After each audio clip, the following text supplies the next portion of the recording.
Alright, सो जो दूसरी सबसे कॉमन कह लो या फिर मेन प्रॉब्लम कह लो, क्योंकि मुझे लगता है कि ये जो प्रॉब्लम है इसमें इंटरफेरेंस का कोई ज़्यादा तात्पर्य नहीं होता, वो होता है फाइनेंसेस।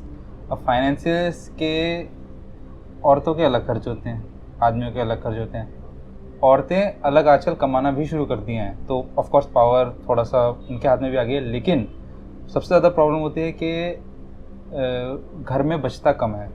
तो पॉइंट आउट होता है कि भाई तुम ज़्यादा खर्च करते हो, तुमने ये खरीदा, तुमने वो खरीदा, या फिर कि तुम ज़्यादा नहीं कमा रहे हो, या मतलब ऑफ कोर्स इसमें ज़्यादातर मेल्स को ज़्यादा प्रॉब्लम आ जाती है कि फाइनेंशियल तो तुम्हारी जिम्मेदारी है भाई, तुम मेरी जिम्मेदारी क्यों नहीं पूरी कर पा रहे हो। बेसिकली देखो, मैं आपको बता रहा हूँ ना, जैसे मैंने आपसे कहा कि सारी चीज़ें इंटरलिंक्ड है, सारी चीज़ें जो हैं वो इंटरलिंक्ड हैं। तो ये जहाँ तक आप बात कर रहे हो कि एक्यूमुलेशन ऑफ वेल्थ की बात कर रहे हो, जिसको उर्दू में बरकत भी बोलते हैं, जिसके लिए हम भी आगे एस्ट्रोलॉजिकली भी चीज़ें बनू के देते हैं लोगों को। बेसिकली क्या है, ये जो एक्यूमुलेशन ऑफ वेल्थ है, ठीक है, इसके अंदर दो फैक्टर्स होते हैं, एक होता है इनकम, एक होता है एक्सपेंडिचर। दो फैक्टर्स हैं, ठीक है। अगर आपकी इनकम 1 लाख रुपए की है और आपके एक्सपेंडिचर्स 1,10,000 के हैं, तो कहाँ से बचेगा? आप हमेशा माइनस रहोगे। लेकिन अगर आपकी इनकम लेट अस अज्यूम 50,000 की है और आप 40,000 खर्चा करते हो, तो आप 10,000 बचाओगे। अब सबसे बड़ी प्रॉब्लम क्या है, जो आजकल की सबसे बड़ी प्रॉब्लम ये है कि एक तो स्टेटस सिंबल। मैं ऐसे ऐसे घरों को जानता हूं जहां पे खाने को चावल के पैसे नहीं होते, लेकिन उनको शैम्पू यूज़ करना है, और शैम्पू वो 4 रुपए वाला पैकेट यूज़ करना है, एक वाला पैकेट नहीं करना। मुझे कोई शिकायत नहीं है, देखो जो कर सकता है वो करे, लेकिन हम लोगों की साइकोलॉजी इस तरह से बना दी जाती है, मटेरियलिस्टिक टाइप बना दी जाती है। और मटेरियलिस्टिक तक तो ठीक है, जो स्टेटस सिंबल आ जाता है ना, नहीं मुझे ये वाली ब्रांड यूज़ करनी है, मुझे ये वाली चीज़ यूज़ करनी है। पहले लोग सिंपल खाते थे, लाइफ इतनी कॉम्प्लेक्स नहीं थी, सादा खाना, सादा पहनना, तो उतने खर्चे नहीं थे। आपने शायद नहीं देखा होगा, मैंने देख रखा अपनी आंखों से, एक 1,000 रुपए का नोट आया करता था, इतना बड़ा, वो मार्केट में नहीं चलता था। पहले 5 का भी आता था, 5,000। हाँ, वो 1,000 रुपए का नोट मार्केट में नहीं चलता था, ठीक है।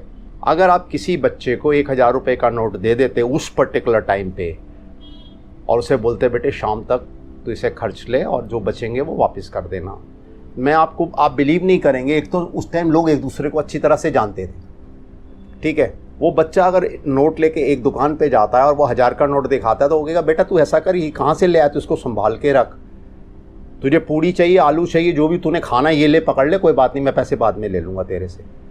मतलब वो बच्चा सारी दुनिया घूम लेगा, लेकिन वो 1,000 का नोट भुना नहीं सकेगा, तोड़ा नहीं सकेगा, वो शाम को वापस आके हाथ में दे देगा। लेकिन आज अगर कोई अपने बच्चे को 1,000 छोड़ के 10,000, 20,000, 50,000, 1 लाख रुपया भी दे देना, तो वो बच्चा मार्केट तक जाएगा। आज अवेलेबिलिटी है, हर चीज़ों की अवेलेबिलिटी है। और आप बोलोगे ना शाम तक बेटा ये आपको 50,000 खर्चने हैं, या शाम तक आपको 1 लाख खर्चने हैं, तो आपको 1:30 बजे दोपहर को फ़ोन आ जाएगा, पापा मैं यहाँ खड़ा हूँ, इतने पैसे और ले आइए आप। वही लग्जरियस लाइफ, लग्जरी लाइफ है, अवेलेबिलिटी है। पहले चीज़ों की अवेलेबिलिटी नहीं थी, आज चीज़ों की अवेलेबिलिटी है। लेकिन अवेलेबिलिटी का ये मतलब थोड़ी है कि वो आप उसको नेसेसिटी बना लें। अगर आप अब किसी पर्टिकुलर लग्जरी को अपनी नेसेसिटी बनाते हैं, हमें याद है हम बचपन में वेट करा करते थे कि वो गाड़ी एसी गाड़ी है क्योंकि उसके शीशे बंद है। मतलब अगर 10 गाड़ियां निकलती थी, पहली बात तो पूरे दिन में 10-15 निकलती थी क्योंकि गाड़ियां कम थी, कार्स कम थी।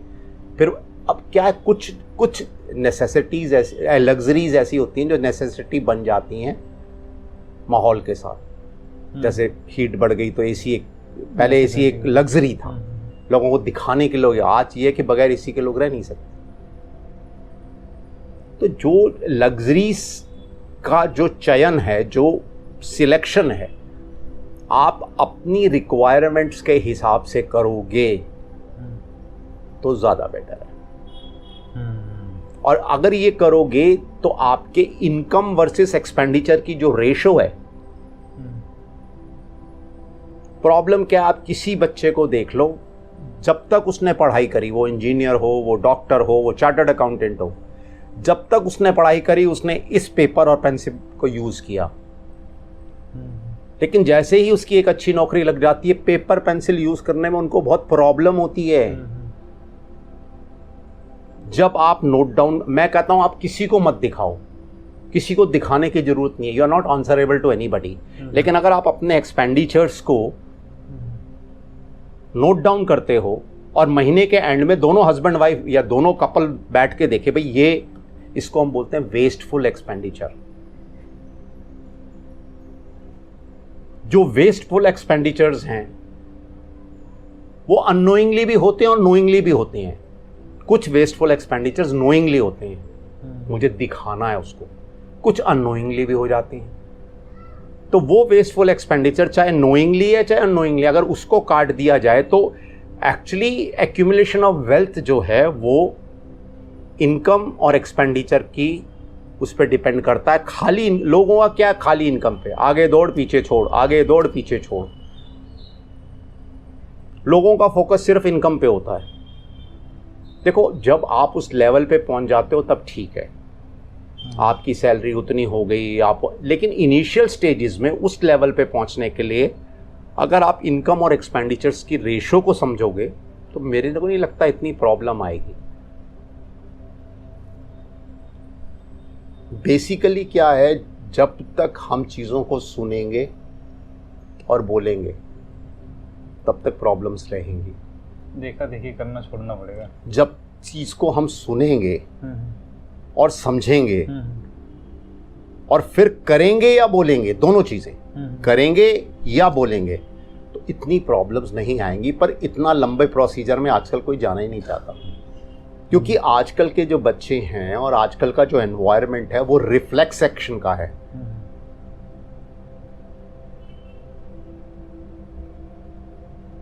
वो रिफ्लेक्स एक्शन से चलते हैं। आज का जो इंसान है, एज कुछ भी हो उसकी, वो रिफ्लेक्स एक्शन से ज़्यादा चलता है। उसके अंदर इतना सब्र नहीं है कि सामने वाले की पूरी बात सुने, पॉज करे 1 या 2 मिनट के लिए, फिर जवाब दे। मुझे नाम नहीं मालूम, एक लेडी ने एक पार्टी में गई थी और वहाँ उसने एक साइकोलॉजिस्ट थी, उसने 100 लोगों को ये बोला था, hello how are you, my husband died yesterday. Hello how are you, my husband died yesterday.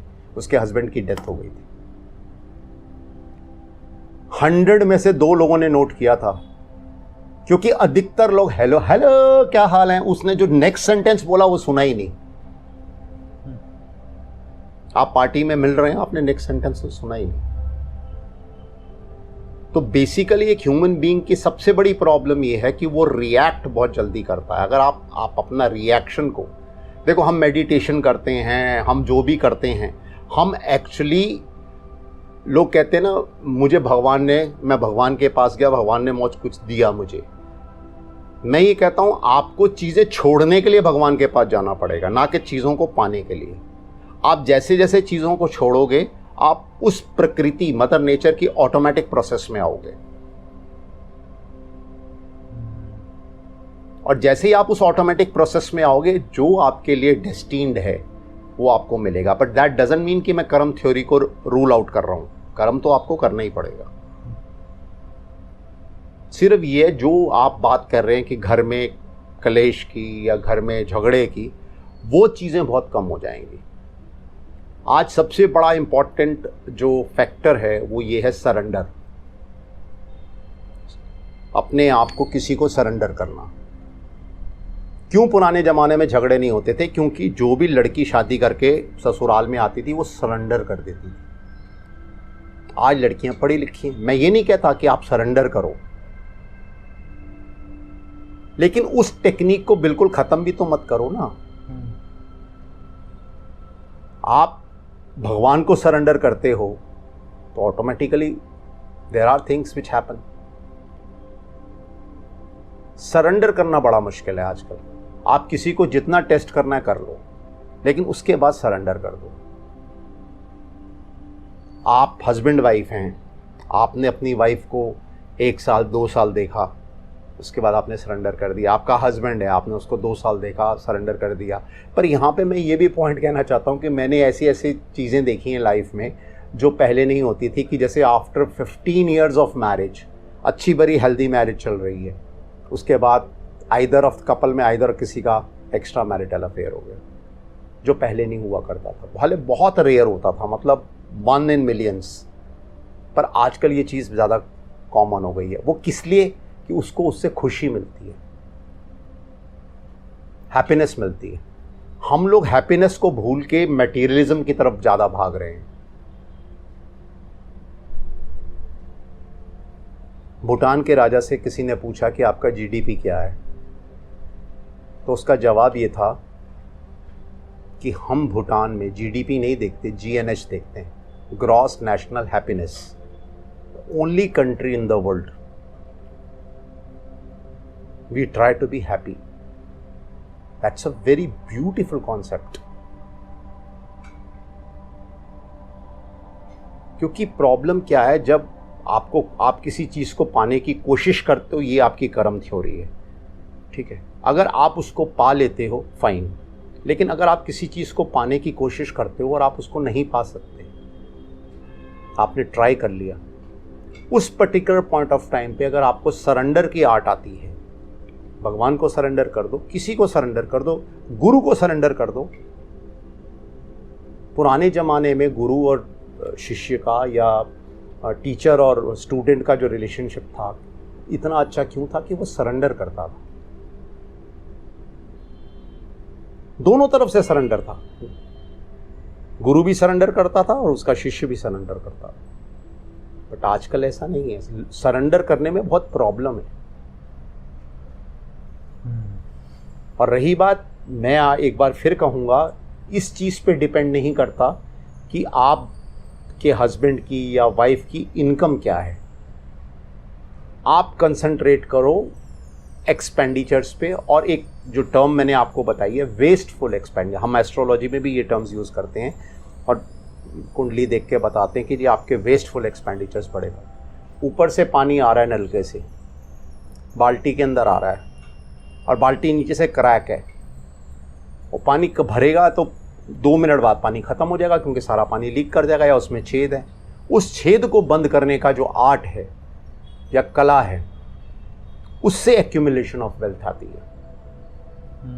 और वो छेद बेसिकली एक्सपेंडिचर है, क्योंकि इनकम ऊपर से जो पानी आ रहा है वो तो म्यूनसिपैलिटी दे रही है, वो तो उतना ही आ रहा है, वो तो आपके घर में भी उतना आ रहा है, मेरे घर में भी उतना आ रहा है।